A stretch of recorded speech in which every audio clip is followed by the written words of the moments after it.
how to unlink Google Photos from Gallery. So let's get started. Firstly, open Google Photos. Tap the app icon that looks like a multicolored pinwheel. After that, simply tap your profile picture. It's in the top right corner of your screen. If you don't have a profile picture, you will see your initial instead. Then tap on the Photos settings. It is near the bottom of the menu next to a gear icon.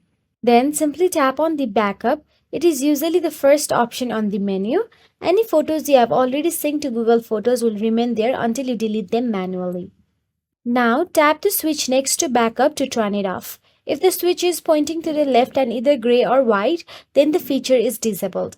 If you have a Google Pixel and the previous steps did not stop photos from syncing, go to tap the library tab and select photos on device and go into each subfolder and disable backup and sync for those folders.